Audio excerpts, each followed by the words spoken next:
Antrim Gaelic club, which has been accused of ostracising a former player whose leg was blown off in a car bomb after he joined the PSNI, has hit back.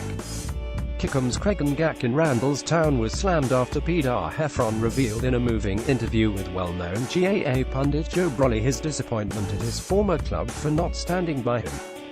Mr. Brolly then accused Kickham's Cregan of failing Mr. Heffron after he told them he was considering joining the PSNI in 2002, and letting him down again when he was almost killed in the dissident Republican bomb attack in 2010.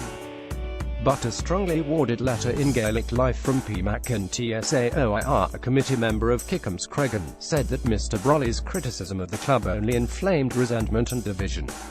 Mr. Brolly also referred to leaflets being handed to Mr. Heffron on the club pitch critical of Catholics joining the PSNI and the appearance of posters around the village where he lived. Defending the club's reaction to Mr. Heffron's 2002 decision to join the PSNI, Mr. Mack and TSAOIR said it must be taken in the context of the time. He said, Joe Brolly cannot be allowed to go unchallenged as he continues to vilify Cregan club and community. Peadar announced his decision to join the PSNI in 2002. There was no consensus amongst nationalists then that this represented a new beginning to policing. More evidence was emerging of police collusion with loyalists. The murder of Belati chairman Sean Brown, whose body was dumped 2 miles from Cregan Pitch, was suspected of having been the result of this. In short, there was a context. In light of Peadar's intention to become the first high-profile Gaelic player in the PSNI, several considerations arose for the club.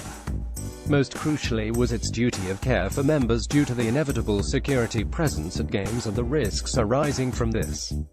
Also, could the senior team field if players left in protest? Writing in his regular column in the Sunday Independent, Mr. Brolly recalled the reaction Mr. Heffron faced from his former teammates and officials, saying 2 of the team leaders rounded on him, saying what the F*** was he thinking?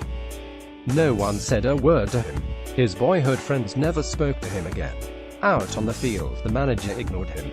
When teams were picked for training games, he was left standing. Mr. Mack and TSAOIR also challenged Mr. Brolly on his version of the leaflet drop, saying, some people expressed the disapproval, which he said was equally valid, to Mr. Heffron asking people to support his decision.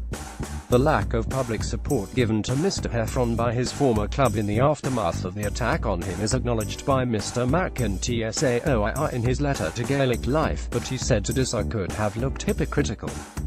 He continued, regarding the failure of the club to share formally its concern for Peadar and his family, it is most likely that because Peadar was embittered towards the club a feeling existed that such a gesture could have been perceived as hypocritical.